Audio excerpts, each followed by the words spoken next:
Coyote CK3510 with the MechMaxx offset ditch bank flail mower. That is a mouthful, but it's quite the machine.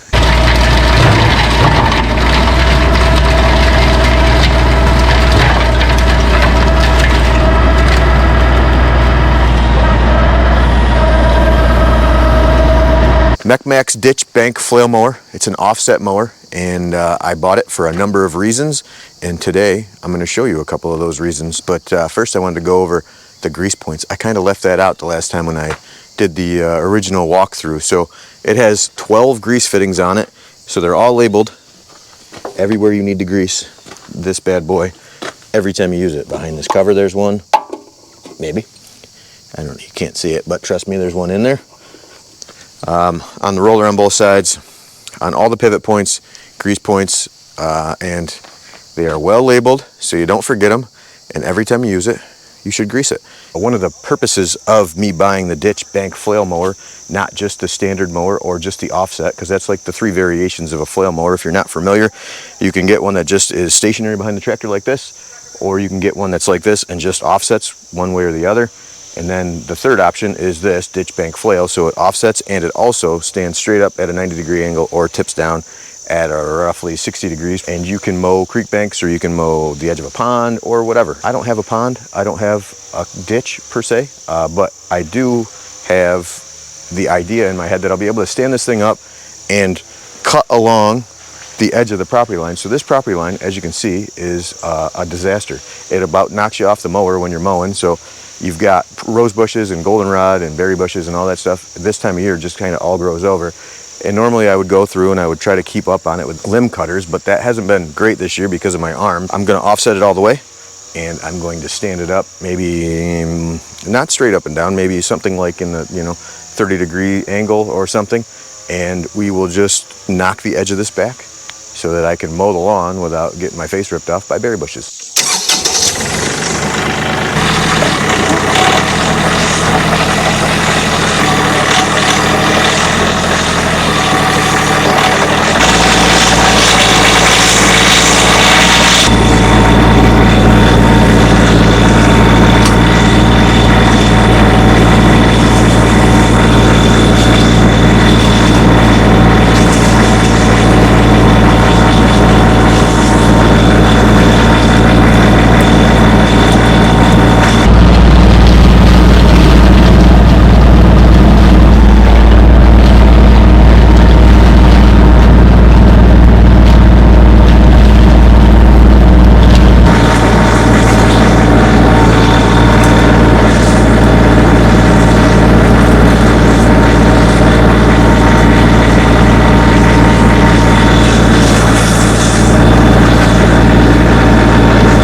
Say that is a huge success. Took me, I don't know, 10 minutes maybe with all the messing around with cameras and everything else just to nip that edge down. That's going to be awesome. Definitely going to take a little getting used to. Does a much better job forward than it does backwards, but that's okay. And I don't know if I mentioned this earlier in the video, but when you go backwards, the stuff flies forward. I hit a big branch when I was in the woods the other day, and I got a pretty large chunk of wood hit me in the arm at about 450 million miles an hour. Didn't feel real great, but that job is done for today. So the next job, we're going to try to tackle this jungle back here. So this is going to be, at some point, my new wood yard. So I want to move everything from where it is to over here so I can minimize the traffic through the yard when I have a yard. The boiler's over here, So if I keep the firewood over here, it just makes sense. So I got to clear all this stuff, but first I got to get all this mowed down. There's these 4 trees. I'm sure you can see the dead trees over here. It gets kind of scary over here in the wintertime with all the banging and clanging, and the last thing I want to do is come out and have the top of either one of those trees on top of my boiler, because we'll be out of luck, and that would not be a good situation. So I know for sure that there's rocks in here, and there is logs in here, and there is firewood that had fallen over somewhere in this general area. So I'm not sure how clean we're going to get this, but I know that I'm going to do my best, and we're going to do it together.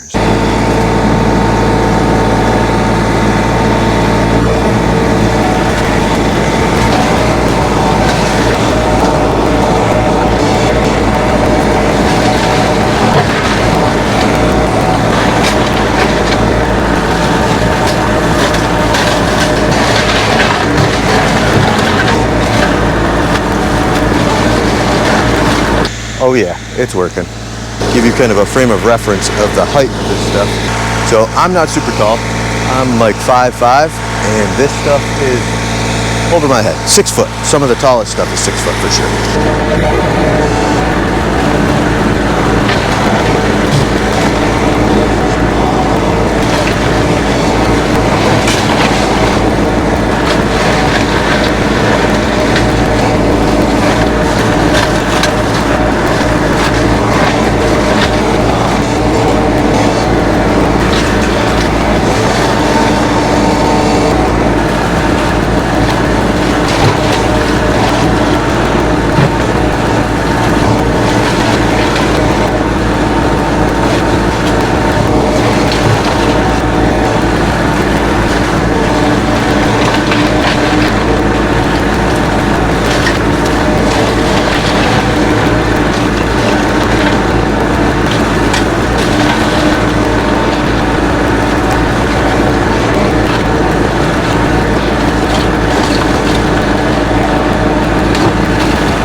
"45 minutes into this, and that's 45 apparently, 4, 5. So 45 minutes to cut a pretty decent opening into this swath of woods, and I mean, it's all overgrown. There's a brush pile in there that needs to get burned that I didn't get around to the last time I was working on it, and there's some firewood in there that channeling my inner TOA, my pointing abilities. So in there is some firewood.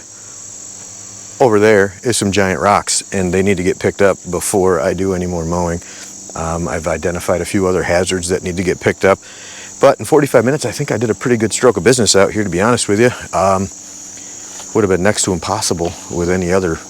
It's not like you're gonna weed eat that, and the grapple is only really good for stuff that's like substantial, something you can grab a hold of. Weeds and stuff, not so much. So this is gonna be nice. Now if I keep at this for a couple of days, it's getting warm and I want to get out of this sweatshirt, and I'm not doing this without a sweatshirt on. So I'm trying to be as covered as I can be, because there's a lot of prickers and poison everything, and I don't want anything to do with any of that. So we're going to try to be covered, but today we're going to wrap it up. Hammers are all in pretty good shape still. I mean, there's a couple with some damage, but they're all still here. This was the side, so that one there, that one's kind of hosed, but it's not terrible. I mean, it could be worse. And that was the side that hit the biggest rock that was in the hedgerow, that there was like rock dust flying. I did smell the belts burning a couple of times when I was backing into that tall stuff with it too low. So I'll have to correct that from now on, go into it high and then pull out of it and lower the 3-point, because I think it was just too much for that drum, because it's spinning kind of the wrong way to cut as you go into that stuff backwards like that. This thing's sweet. It's going to definitely do what I need it to do. And once I get done treating it like a forestry mulcher and put all new hammers on it, and when I'm just mowing the trails and things like that, it's going to be perfect for me. And, you know, I thought maybe at some point, I say this with everything, like I'm going to get a side job. I never do, but I could run a side hustle with my flail mower if I had to do a little property clearing or some overgrown, you know, jungle-ish yards that people need help with. But likelihood of that happening is 0 probably, but I like to say it helps me justify spending $3 grand on a mower that, I mean, it wasn't quite $3 grand. By the time it was shipped, I think that mower, this is what I paid, so this is all subject to change also. But this mower, a set of hammers, a set of belts with a liftgate delivery, which I didn't entirely need, but I wasn't sure kind of how it was going to be packaged, so I wasn't sure if I could lift it full height and all that jazz. So either way, I paid the $80 for liftgate, and I think it was like $2,900 delivered to my doorstep. The guy dropped it in my driveway, and all they had to do was go lift it with the tractor and put it into the garage. So to be honest with you, it's what I wanted. It doesn't matter if it was a good deal or not. It's what I wanted. It's what I chose. And I'm going to bring you more action from it at some point, but I think we're going to lay off the mower for a little bit.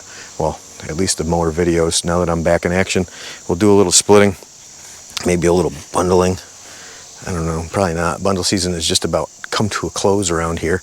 The campgrounds are shutting down, and it's time to just focus on making more wood for next year. Paul Bunyan, I'm going to pick up my new splitter. I'm not sure when this video is going to come out, probably after Paul Bunyan, so you'll know here in a couple of maybe weeks what my new splitter is. I can't wait. I'm excited. So either way, yes, I sold the 1222. I haven't talked much about that. That'll be a video coming up too. A lot of videos coming up. A lot of videos up here. None have been executed just yet, but we're working on it. So hopefully you enjoy the rest of your day. Thanks for spending a little bit of your day with me, and I hope to see you in the next one. Take care, guys. We'll see you.